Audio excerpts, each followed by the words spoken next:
Je suis le bon berger qui donne sa vie pour ses brebis.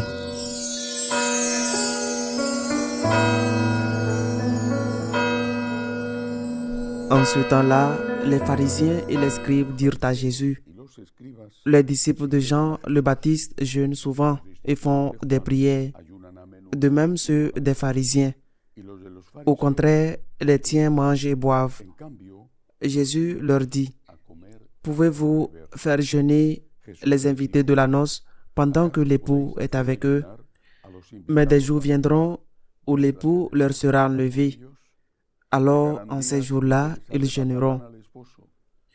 Il leur dit aussi en parabole: personne ne déchire un morceau à un vêtement neuf pour le coudre sur un vieux vêtement. Autrement, on aura déchiré le neuf et le morceau qui vient du neuf ne s'accordera pas avec le vieux. Et personne ne met du vin nouveau dans de vieilles outres.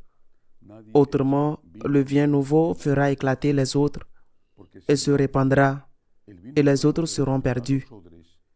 Mais on doit mettre le vin nouveau dans des outres neuves. Jamais celui qui a bu du vin vieux ne désire du nouveau, car il dit: c'est le vieux qui est bon. Acclamons la parole de Dieu. En premier lieu, cette accusation des pharisiens qui n'était pas dirigée contre Jésus, mais contre ses apôtres, qui l'accusent d'être des mangeurs et des buveurs. Jésus dira à une occasion que l'accusation était aussi dirigée contre lui. Il ne jeûnait pas. Certes, il faisait ce qui était obligé dans la religion juive, qui était nombreux, pas plus que ce qui était obligé. Cela veut-il dire que dans le christianisme, nous ne devons pas jeûner ou nous abstenir ou faire pénitence ou mortification ou sacrifice d'aucune sorte? Le Seigneur dit qu'en ce temps-là, l'époux était avec elle. Et il dit que lorsque l'époux ne sera plus avec elle, il sera temps de jeûner. Pour nous, l'époux, c'est-à-dire Jésus-Christ, est toujours avec nous, mais pas de cette façon. Il est toujours la présence réelle du Christ dans l'Eucharistie, mais pas de cette façon. C'est-à-dire que pour nous, elle a aussi une valeur, une énorme utilité. Et c'est une façon de plaire à Dieu, de faire quelque chose qui mortifie notre corps. Et c'est extrêmement utile parce que cela nous aide à contrôler notre corps, à ne pas nous laisser emporter par nos instincts, les instincts de reproduction, de survie. Les instincts ont été placés en nous par Dieu quand il nous a créés. L'instinct de reproduction n'est pas une mauvaise chose. C'est pourquoi le mariage n'est pas une mauvaise chose.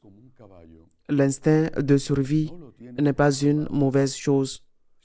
Cependant, l'instinct est comme un cheval. Si on ne le contrôle pas, s'il est incontrôlé, le cheval dans la course s'emballe.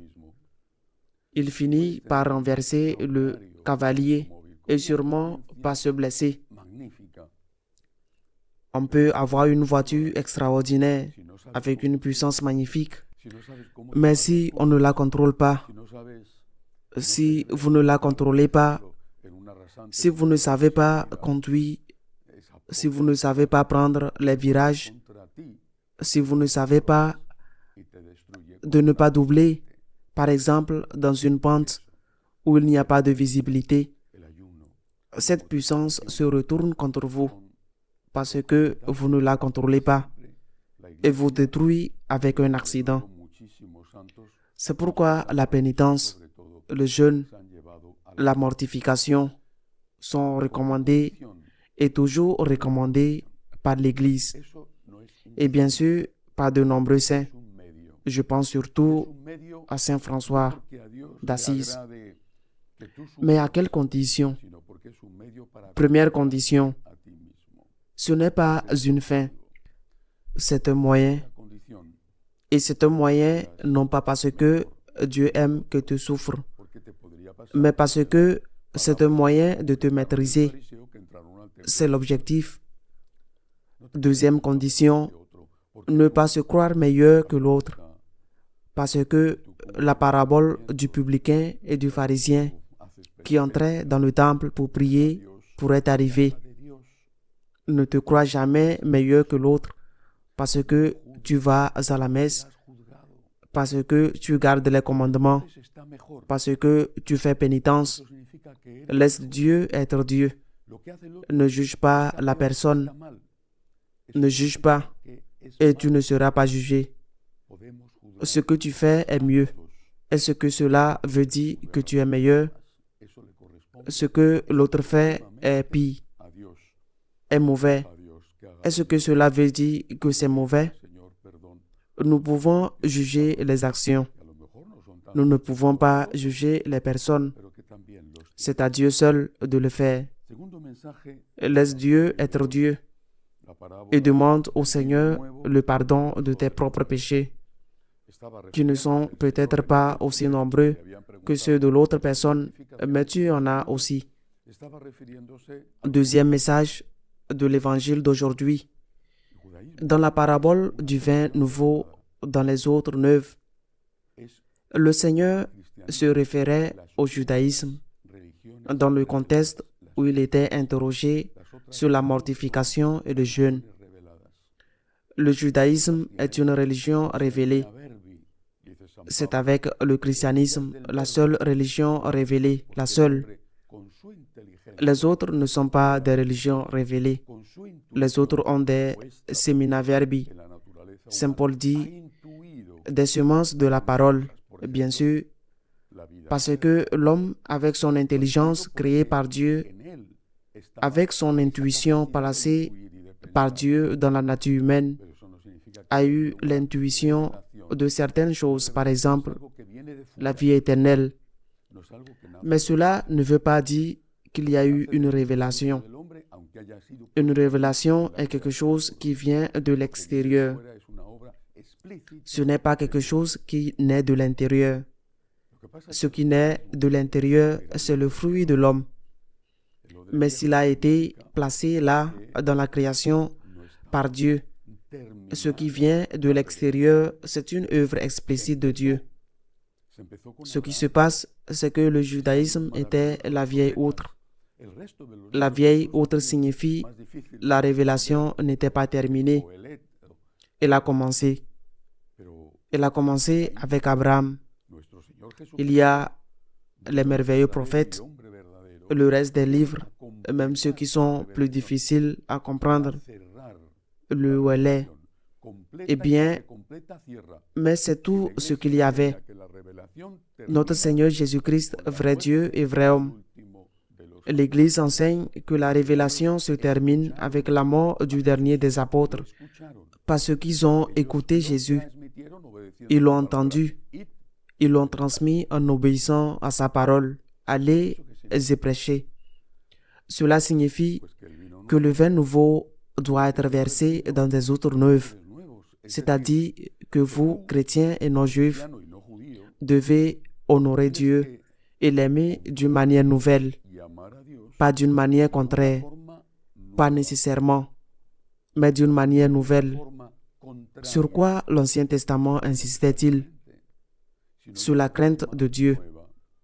Sur quoi insiste le vin nouveau, le Nouveau Testament?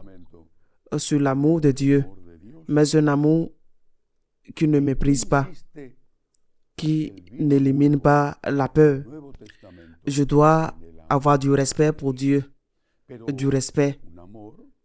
Je dois être de qui est Dieu, de sa puissance, qu'il est le juge, qu'il est miséricordieux, sans cesser d'être juge.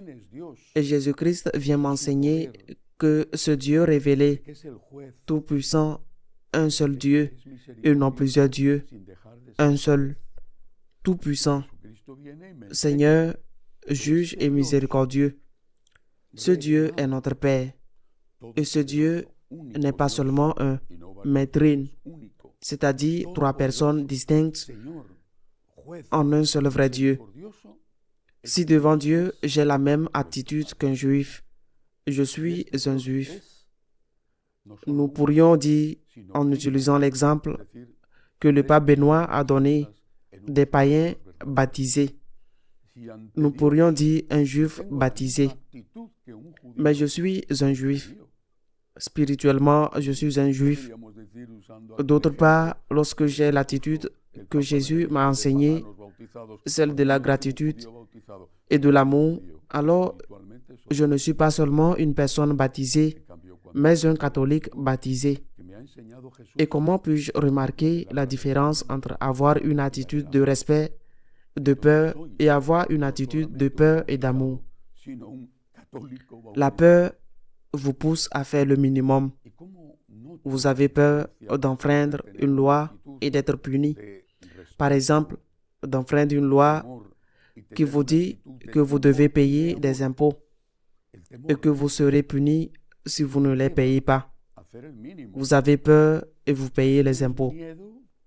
Vous avez peur d'enfreindre une loi qui vous dit que vous ne pouvez pas dépasser une certaine vitesse lorsque vous conduisez. Alors, vous, pour éviter la punition, l'amende, vous respectez la limite de vitesse. C'est la peur qui vous pousse à respecter la loi. Quelle est la différence entre la peur et l'amour?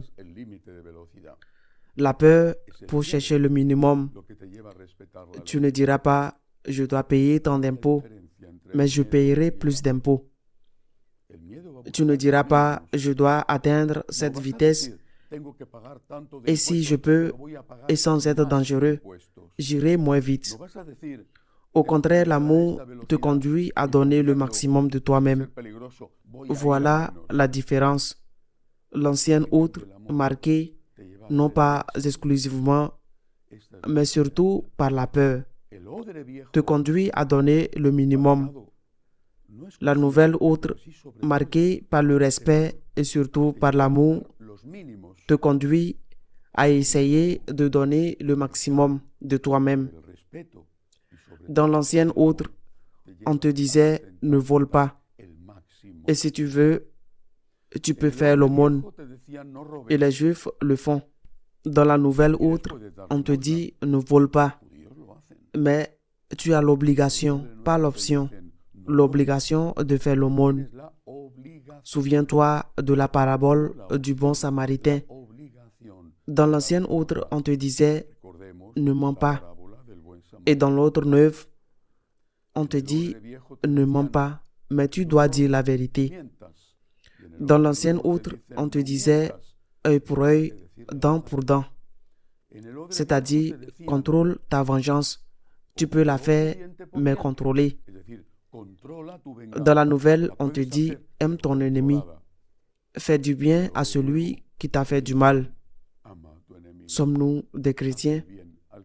Ou sommes-nous des juifs baptisés? Ou bien pire, des païens baptisés?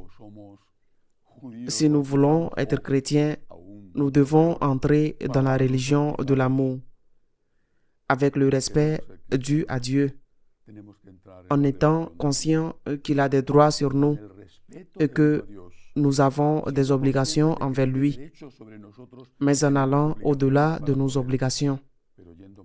La religion de l'amour est la religion de la reconnaissance. Si vous voulez être un bon catholique, entrez dans cette religion. Qu'il en soit ainsi.